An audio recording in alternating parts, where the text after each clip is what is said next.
You're listening to the Greeks Gridiron, live with Ethan Haristodoulou. Welcome back, everyone, to more of the Greeks Gridiron. I am Ethan Haristodoulou. It's March 9th, 2022, and we are continuing with our best fits for free agency. And today I am covering the Chicago Bears, Chi-Town, Bear Down, the cold north of the country, the Bears. Looking to make a turnaround. They have a new coaching staff, a young quarterback who showed some flashes last year when things were going well. And honestly, I would attribute some of his poorer performances to his surroundings more so than he himself, because I actually am very excited for Justin Fields and what he might be able to do in this league. And I'm excited that they have a new group around him. And hopefully they rebuild this offensive line so he can actually live to see the day of that realization. So, let's talk the Bears. Make sure you hit that like button, hit that sub button, my Bears fans, and comment down below as I'm talking through this video with you guys. Who do you want to see the Bears go after in free agency here? Do you have any specific players in mind? Because I got a couple for you all. And the first one that I'm talking about has to do with the offensive line, like I just mentioned a second ago. I would like to see them go after, if he becomes available, and I think he'll be available because the Buccaneers are fairly cap-strapped with money, although it might be of importance to bring him in now that Ali Marpet is gone. But Ryan Jensen, the center from Tampa Bay, it sounds like he's going to command a fair amount of money. I believe he's roughly 30 years old, so he is like right in that prime peak time, because offensive linemen tend to be able to play a lot longer than some of the skill position players because they're more on and more like strength and size than they are like quick ability and stuff like in speed and agility and things like that, where you tend to lose that a lot faster than you do strength and size. That's something that can hang around for much longer. Ryan Jensen, man, he's going to command a big contract. It's going to be somewhere along the lines of 3 to 4 years at least. And from what I've read numbers wise, a lot of people have him pegged for like $13 to $14 million per year on average. So it's going to be expensive, but the Bears have the dough to bring him in. We need to see something done on that offensive line, and I think Ryan Jensen, if the Buccaneers cannot find a way to bring him back, Ryan Jensen is the guy to begin that rebuild and restructure of this O-line. And beyond just the idea of like, we need to protect Justin Fields, think about a guy like Montgomery, the running back that you guys have over there. He is an absolute beast when he has a line out in front of him that can block. He took a slight step back this past season, and I would blame his production being brought back a bit more so on the line than I would for him, because I really am high on Montgomery and what he can do over there, coupled with Tariq Cohen, who has always been a very versatile scat type of receiving back that, he's a great change of pace for what they have in Montgomery. This is a strong suit right here between these two. I would love to see this pairing happen. I would love to see Chicago be able to get back to a more ground and pound style of football where, the world doesn't have to rely on Justin Fields to be able to get things done, and he be given a true opportunity to learn and grow while he's starting and not just have the weight of the entire franchise thrown on his shoulders. You establish a solid running game and you build an O-line in front of him, we'll start to see a little bit more success out of Justin Fields and more of those flashes and less of the disasters that popped up as we went through the duration of the 2021 season. I expect that the O-line will probably get addressed even in the draft, even if they do take Ryan Jensen here. They're going to have to shovel out some money for him, but Jensen's not the be-all, end-all for that answer, but he is a solid starting piece. I mean, the guy he is one of the best centers in the league, and he has been for the last few years. You can't go wrong in bringing him in. Again, this is a long shot because the Buccaneers, I'm sure, are trying to keep him around, and they did lose Ali Marpet, but if for whatever reason, because they're spending too much money trying to bring back a guy like Chris Godwin, and they don't have a ton of money as it is over there in Tampa Bay, Jensen's available. Bears have $26.3 million in cap space to spend. They could eat a $13 to $14 million per year average, especially if they push some of that cap back into the later portions of the contract as like the salary cap is supposed to balloon over the next few years. This 100% makes sense and is 100% doable for this organization.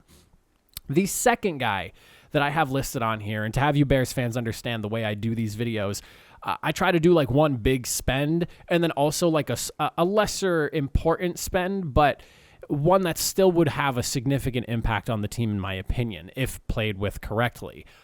The second guy that I have listed here works with the skill position, the wide receivers. They're obviously going to be getting rid of Allen Robinson. He is set to hit the free agent market in about a week or so. Tampering, I believe, actually, free agency starts in 7 days exactly. Tampering starts in 5, so we're getting close.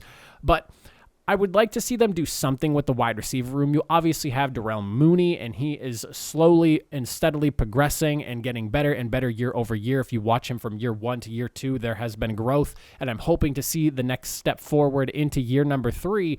But they're going to have to bring somebody else in to take all the focus off of him, because teams will take note that he's probably going to be their best wide receiver now that Robinson is gone. With Robinson testing free agency, and you have Mooney there, I would like to see them go after a guy like wide receiver Jamison Crowder. He is not the be-all, end-all, the flashy wide receiver that you might have expected me to say here, but he is a guy who can lock down the slot receiver position and allow Mooney to focus working on more on the outside than anything else. Mooney plays like I want to say like a 55-65 or a 45-65, excuse me, whatever the math is there, like 40-60 split, where he plays a little bit more on the outside than he does in the slot, and this would allow him to just focus more on playing an outside type of receiver role, while Jamison Crowder, he lives and breathes in the slot. He does play outside sometimes if you need him to, so he adds that versatility, but he is more of a slot guy, and he is very sure-handed, and he has been one of the better slot receivers over the duration of his career. He's just unfortunately played for the Jets and the Commanders for the last, 5, 6, 7 years, however long his career has spanned at this point here. But the proof's in the pudding. Crowder, like I said, he's been catching balls from guys playing on the Commanders, playing on the Jets, but the numbers speak for themselves. 409 catches, 28 touchdowns, and an 11.3 yards per catch average.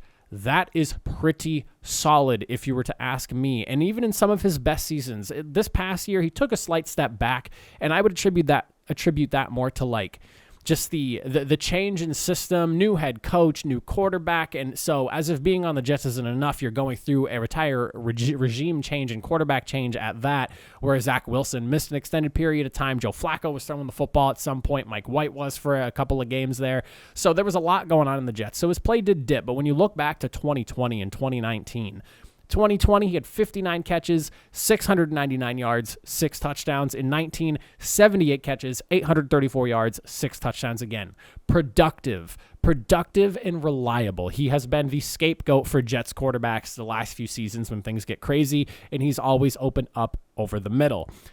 I think, again, this is not a big splash signing. The big splash signing would be center Ryan Jensen, but bringing in someone that's a little bit lesser on the totem pole, Jamison Crowder, he's not going to cost a ton of money, but he is going to be an effective receiver for you guys. If you're bringing him in, it's like he is, I believe, 28 years old, so you're looking at maybe like a 1, 2, maybe 3-year deal if you want to hold on to him until he's about 31, because his play has not really looked bad. It's not like he has looked bad this past year. It's more so just everything that's been going on around him, but he has been consistent his whole career. I've always liked Jamison Crowder.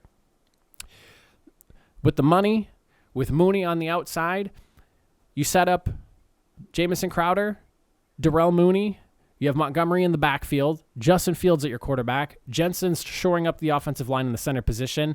Maybe you look to get another wide receiver in the draft, or maybe you take a strike at a tight end in the draft. Suddenly, you go from not really having a ton of weapons in the cabinet to a fairly good offense that's been put together with some production that's already proven. And, I mean, this isn't like the be-all, end-all draft class at wide receiver, but there are some good guys that you can go after and take in the first round, especially where the Bears are picking. They have a shot at some of those top-tier wide receivers. I don't know who necessarily is going to drop to them, but I wouldn't mind having Crowder be my slot receiver is all I'm saying. It adds a bit of sure hands to the team, less pressure for Mooney, forces teams to kind of respect the wide receiver room a little bit more when they plan up against them, whenever they're going up against them week over week in 2022. I'd like to see Crowder over there in Chicago. For my Bears fans, let me know what you guys think in the comment section down below. Thoughts, who you would like to see them go after. What do you think about Crowder joining? What do you think about Jensen joining the team? Do you think that they'll even be available for them to bring in? Let me know what you all think. I appreciate you all for watching. Have a good one.